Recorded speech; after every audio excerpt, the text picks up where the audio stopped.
As the curtains come down on the two-day Mega G20 summit, most people were quite unanimous on the way it had been organized. But then, of course, there seemed to be a sense of almost glee in some quarters, especially when today morning there were images that emerged from outside the Bharat Mandapam.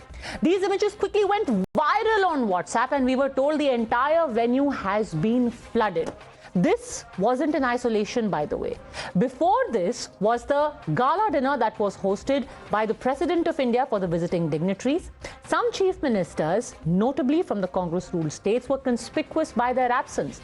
Others, like Mamta Banerjee, like M.K. Stalin, like Nitish Kumar, did attend. And finally, when the joint statement came, while it was being hailed as historic across the board, some opposition parties here were nitpicking, saying this point is hypocritical. The statement is more hot air than anything else.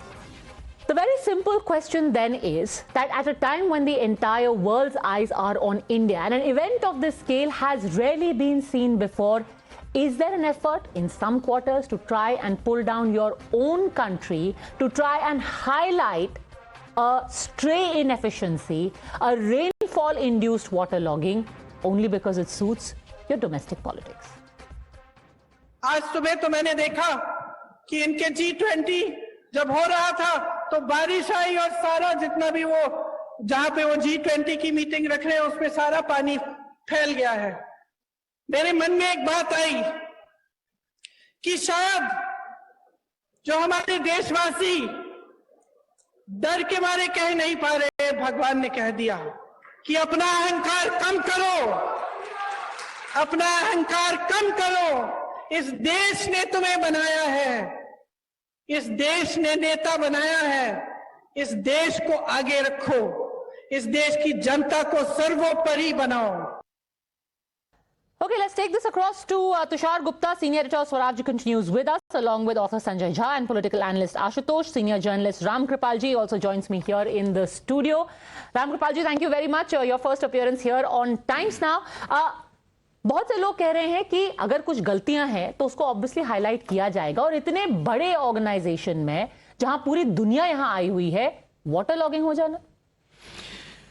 देखिए, मैं करीब 1960 से लेकर के आज तक एक धुंधली सी शुरू की याद है, और मैंने सब इलेक्शंस करीब देखे हैं, विपक्ष की राजनीति भी और सत्ता पक्ष की राजनीति भी।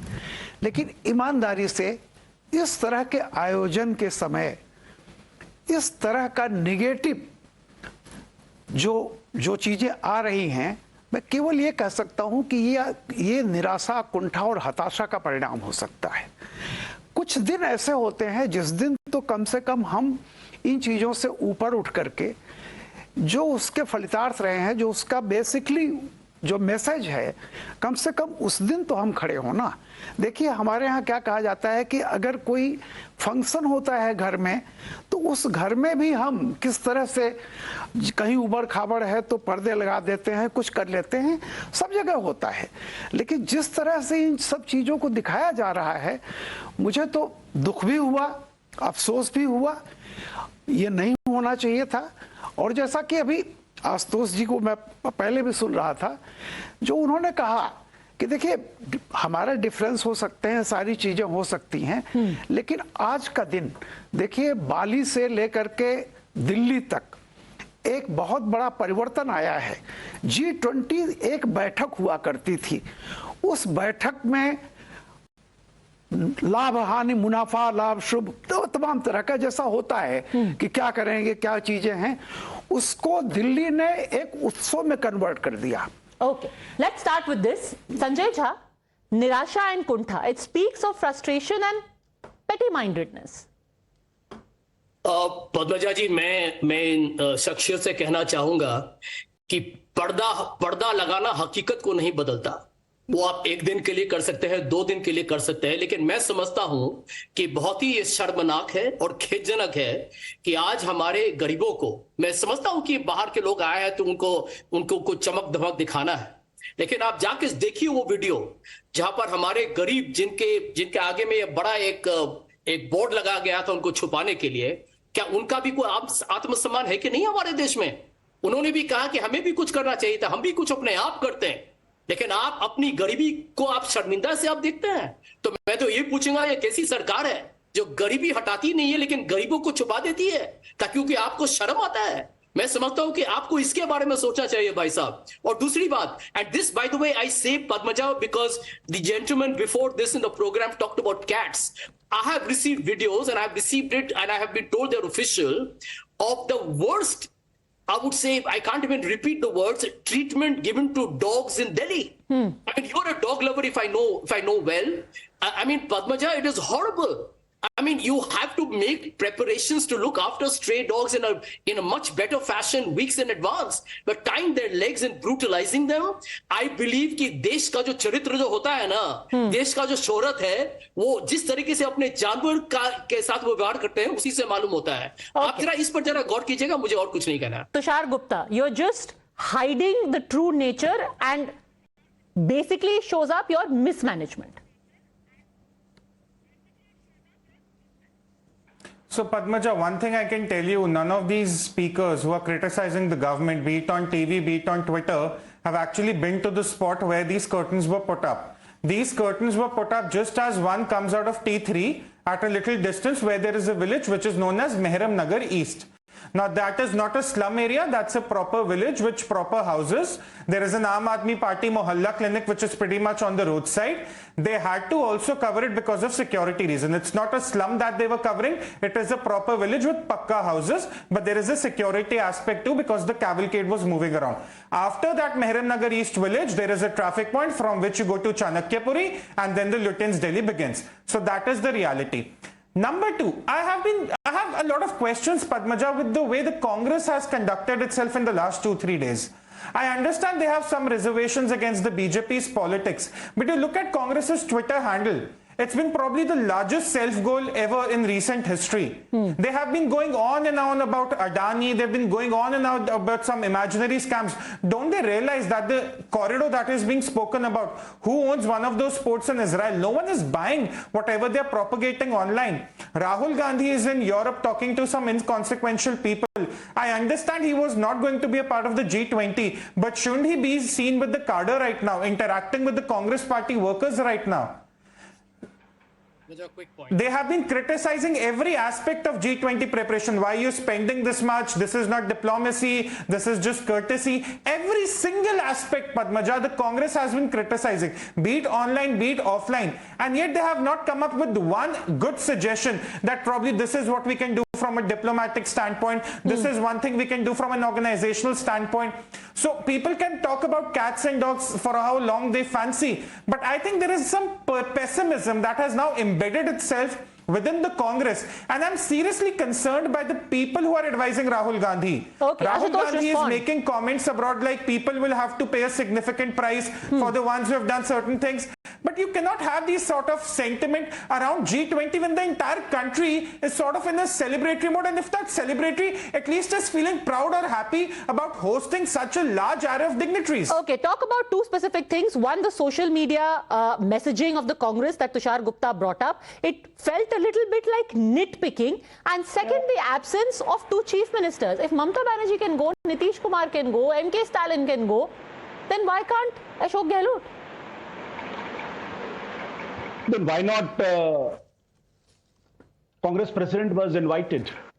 Because BJP president wasn't invited. I can't hear you. It's a state dinner. It's Even the BJP president wasn't invited. dinner. I'm just saying, BJP president was not invited. That doesn't justify that you do not invite the principal opposition political party. And he's the president of the party, and he was a leader of the opposition in the Rajya Sabha. But then why just the president of the party? All the MPs should have also been invited. 500 plus MPs should have been invited. All MLAs should have been invited. Councillors, corporators should have been invited. Padmaja, that's nitpicking. That's frankly nitpicking. Sir, you don't think saying कि यहाँ पे गड्ढा है is nitpicking?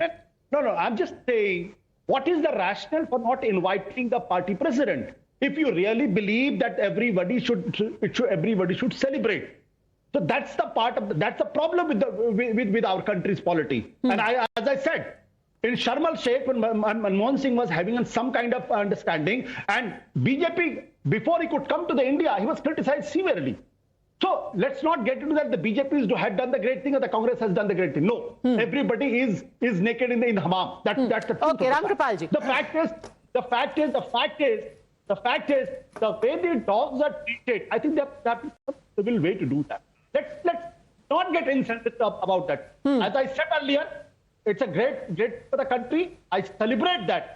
But that does not mean I don't have my option to criticize also. Okay, सरकार ने खड़गे जी को नहीं बुलाया तो कांग्रेस ने भी उनके ऊपर अटैक किया। देखिए, संजय जी कह रहे थे जेंटलमैन, हम कई बहस में एक साथ रह चुके हैं आमने सामने।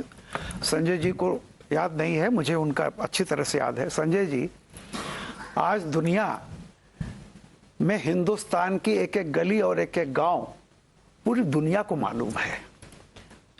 गूगल में किसी के घर आप चले जाइए, सब कुछ वहां मालूम होता है। ऐसा नहीं है कि हिंदुस्तान किसी की नजरों से हम पर्दा डाल के छुपा देंगे। लेकिन देखिए, माफ कीजिएगा, एक ऑकेजन होता है, आपके घर भी ऑकेजन होता है, बारात आती है, कुछ भी होता है। कभी कभी तो ऐसी चीजें होती है ना, लाख डिफरेंसेस हमारे हैं, हम 2 दिन बाद ये बात कर सकते थे।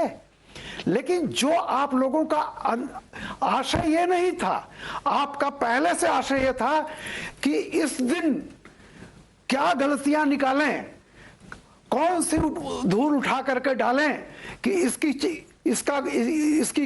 ये कमीज मैली हो जाए।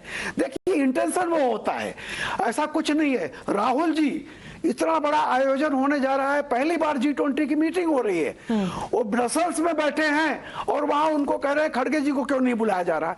अरे क्या, एक वुड बी प्राइम मिनिस्टर जो उसके लिए वो है।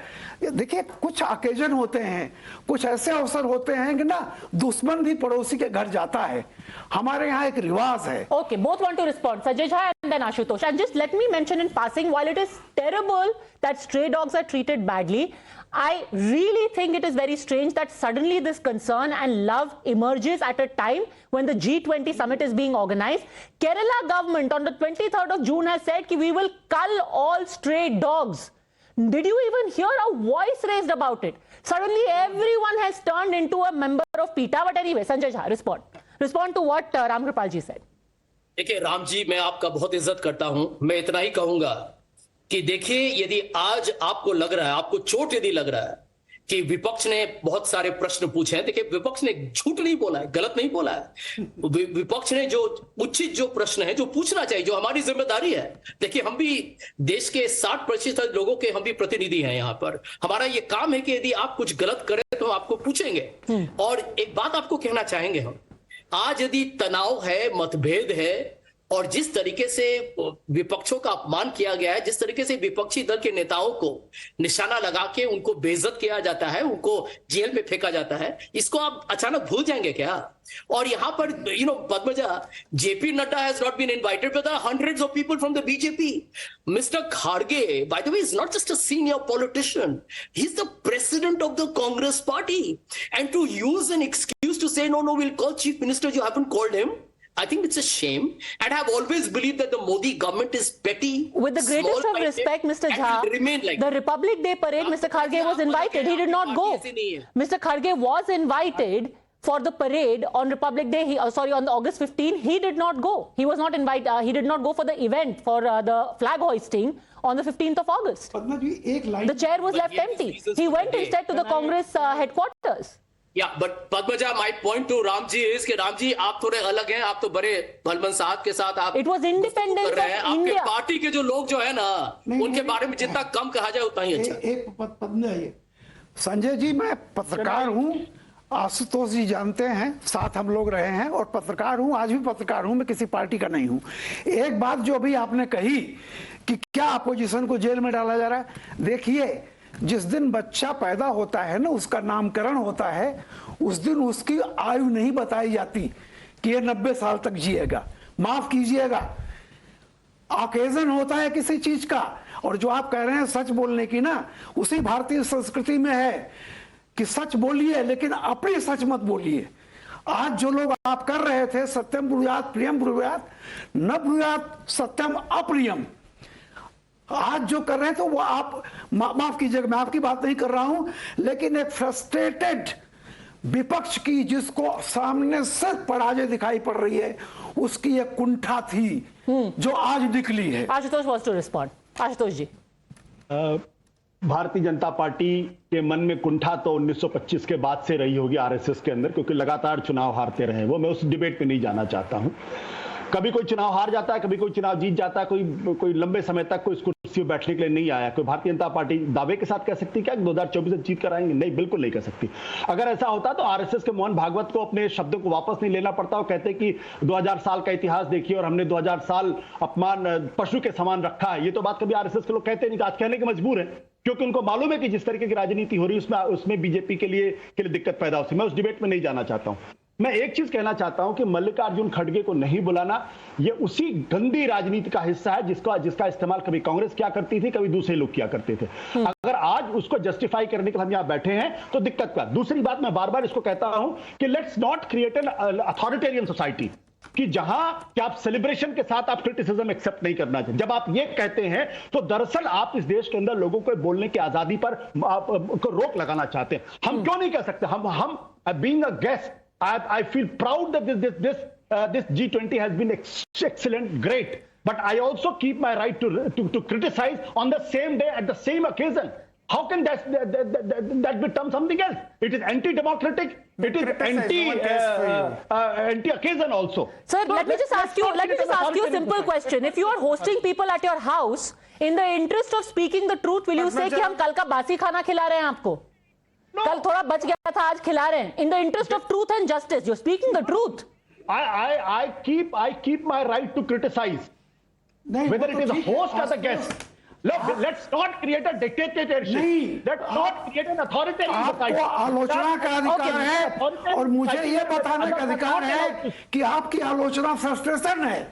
जैसे आपको अधिकार है, मुझे वैसे अधिकार है बोलने का कि आज के दिन जितनी बातें कही जा रही हैं वो सिर्फ फ्रस्ट्रेशन और पराजय की आशंका से कही जा रही है। Okay, I'm out of time, but I'll just say this. By all means, everyone should speak, but should you speak even at the cost of cutting your nose to spite your face? That's my limited point. As always, we'll leave it to your wisdom. Thanks very much, gentlemen, for joining me.